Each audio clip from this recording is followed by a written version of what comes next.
معزز خواتین و حضرات، آج کی اس ویڈیو میں ہم آپ کو دنیا کے سب سے بڑے واقعے کے بارے میں بتائیں گے اور آپ کو یہ جان کر حیرت ہوگی دنیا کے یہ سب سے بڑا واقعہ جو میں آپ کے سامنے بیان کر رہا ہوں، یہ واقعہ کوئی اور واقعہ نہیں تھا بلکہ یہ نزول قرآن کا واقعہ تھا۔ لیکن آپ کو یہ بھی جان کر حیرت ہوگی کہ اس واقعے کے اوپر سب سے کم اور لکھا گیا ہے اور سب سے کم بولا گیا ہے۔ اس کے پیچھے کیا وجہ رہی ہوگی، آپ کو یہ ساری جانکاری اس استفسار میں ملے گی۔ دوستو، قرآن کا نزول ایک اہم واقعہ تھا۔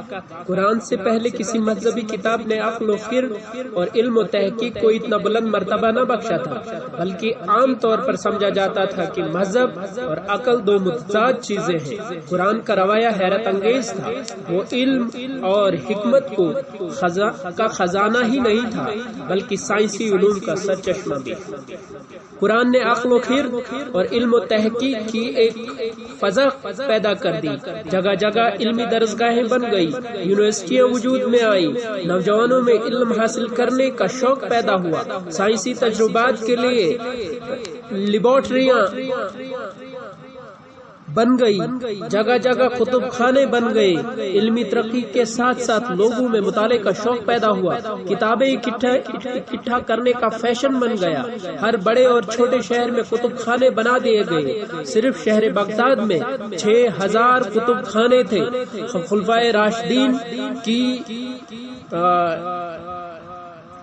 خلیفہ ہارون رشید کی بیوی زبیدہ کی لائبریری میں 6 لاکھ کتابیں تھیں۔ قرطبہ کے کتب خانے میں 4 لاکھ نادر کتابیں موجود تھیں، جس کا کیٹلاگ 44 جلدوں میں مکمل ہوا تھا۔ کہتے ہیں بغداد کی ایک گلی میں کتابوں کی 100 دکانیں تھیں۔ علم کے اس شوق کی وجہ سے 200 سال میں عرب علماء نے کئی ایک کتابیں تصنیف کر ڈالی۔ ان کتابوں نے چاروں طرف علم کی روشنی پھیلا دی۔ جب عربوں نے اسپین فتح کر لیا تو علم کا ذوق وہاں بھی پھیل گیا۔ عربوں کی تحقیقاتی کتابیں اسپین، فرانس، اٹلی اور انگلستان میں پہنچ گئی۔ ان کتابوں کے مختلف زبانوں میں تراجم ہوئے۔ بہت دیر بعد یورپ میں یونیورسٹیاں قائم ہوئی تو یہی کتابیں پڑھائی جانے لگی۔ یوں مسلمانوں کی لکھی ہوئی سائنس اور فلکیات کی کتابیں یورپی درسگاہوں میں 400 سال تک پڑھائی جاتی رہی، 18ویں صدی عیسوی تک، چونکہ یہی تعلیم کا مستند ذریعہ تھا۔ قرآن کے پیغام اور حضور صلی اللہ علیہ وسلم کے کردار کے زیر اثر صحرا نشین عربوں کی زندگی ہی بدل گئی۔ قرآن کی رہنمائی میں عرب ہر شعبہ کے آگے بڑھنے لگے اور نصف صدی کے اندر ہی اندر علم و عمل کے متوالوں نے آدھی سے زیادہ دنیا فتح کر لی۔ انہوں نے کیسر و کسرا جیسی پرہیبت سلطنتوں کو زیر نگوں کر ڈالا اور ساری دنیا میں علم و فکر کا ماحول پیدا کر دیا۔ اس علم و فکر کے ماحول کے زیر اثر سینکڑوں عرب مفکر پیدا ہوئے۔ انہوں نے مختلف علوم میں تحقیق کا کام شروع کر دیا۔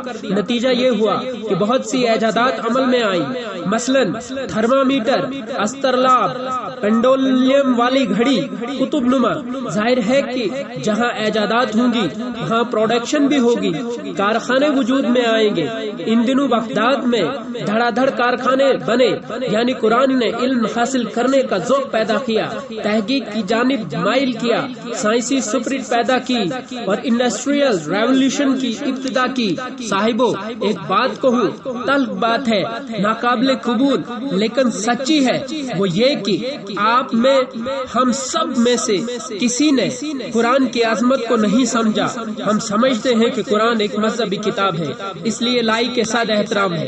ہم قرآن پڑھتے ہیں تو صرف ثواب کمانے کے لیے۔ علماء دین قرآن پڑھتے ہیں تو وہ دینی موجگافیاں پیدا کرنے کے لیے، اپنے خیالات کو تقویت دینے کے لیے اور عوام کو اللہ کے غیظ و غضب سے ڈرانے کے لیے۔ جنہیں قرآن حفظ ہے وہ صرف لفظ سے واقف ہیں، اہل قرات صرف حسن قرات کا خیال رکھتے ہیں۔ قرآن سے متعلق بے شمار جمع کی ہوئی آیات اور ان آیات میں مختلف موضوعات پر باتیں. قرآن میں اللہ کے حقوق سے متعلق کل 193 آیات ہیں. بندوں کے حقوق سے متعلق 673 آیات ہیں. کائنات سے متعلق سائنسی علوم پر 750 آیات ہیں. ان آیات میں آسمان اور دنیا کی پیدائش پر غور و فکر کا بیان، آفتاب کی پیدائش کی حکمت پر غور و فکر کا بیان، چاند کی پیدائش کی حکمتوں کا بیان، زمین کی پیدائش کی حکمتوں کا بیان، سمندر کی پیدائش کی حکمتوں کا بیان، پانی کی پیدائش کی حکمتوں کا بیان، ہوا کی پیدائش کی حکمتوں کا بیان، آگ کی پیدائش کی حکمتوں کا بیان، انسان کی پیدائش کی حکمتوں کا بیان.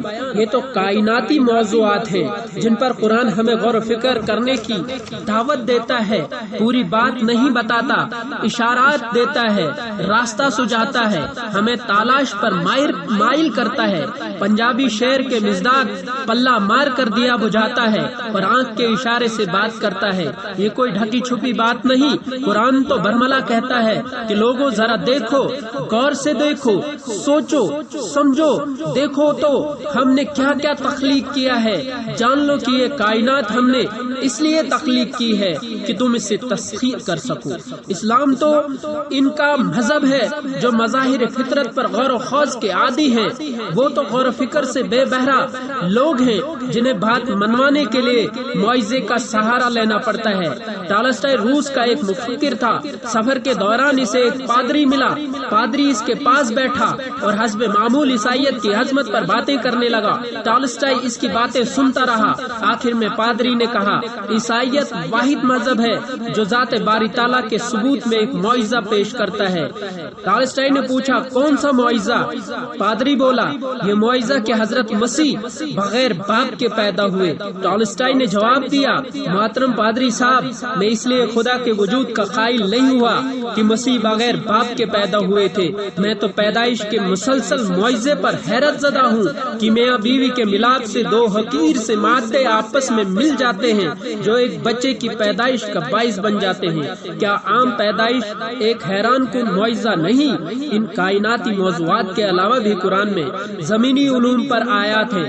مثلا ان کے موضوعات یوں ہیں: پرندوں کی پیدائش کی حکمتوں کا بیان، چوپایوں کی پیدائش کی حکمتوں کا بیان، شہد کی مکھیوں کی پیدائش کی حکمتوں کا بیان، مچھلی کی پیدائش کی حکمتوں کا بیان، نباتات کی پیدائش کی حکمتوں کا بیان. قرآن کا 9واں حصہ سائنسی علوم کے بارے میں ہے. یہ ہماری بدقسمتی ہے کہ ہم نے قرآن کے ان حصوں کو کبھی اہمیت دی ہی نہیں جو عقل و دانش اور سائنسی علوم کے متعلق ہیں. ہمارے علماء دین نے اپنے خطبوں میں کبھی ان امور کا ذکر نہیں کیا. وہ بھی مجبور ہیں کیونکہ وہ خود ان علوم سے واقفیت نہیں رکھتے. وہ سمجھتے ہیں کہ دین کا علم کافی ہے. سوال پیدا ہوتا ہے کہ کیا دین علم ہے؟ سیانے کہتے ہیں دین تو ایک ضابطۂ حیات ہے جسے عمل سے تعلق ہے، ایمان سے تعلق ہے. مغربی سائنسدان قرآنی علم سے بہرا ہیں، اس لیے ان کی تحقیق آوارہ ہے.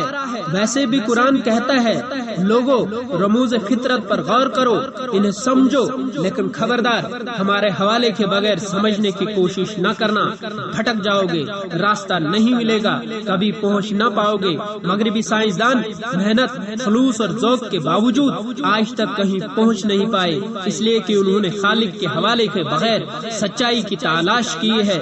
سمجھتے ہیں کہ یہ کائنات ایک آٹومیٹرم ہے جو حادثے کی وجہ سے وجود میں آئی ہے، جس کی ابتدا ہے نہ انتہا، پلاننگ ہے نہ مقصد اور نہ منزل. صاحبو، ہم قرآن پڑھتے ہی نہیں. عقل و دانش کی بات آ جائے تو اسے کافی کانی آنکھ سے دیکھتے ہیں. ثواب اور عذاب کی بات آ جائے تو اٹینشن ہو جاتے ہیں، بڑے انہماک سے پڑھتے ہیں. اس زندگی کی بات آ جائے تو اسے جملہ معترضہ سمجھ کر چھوڑ دیتے ہیں. آنے والی زندگی کی بات آ جائے توجہ مرکوز کر دیتے ہیں.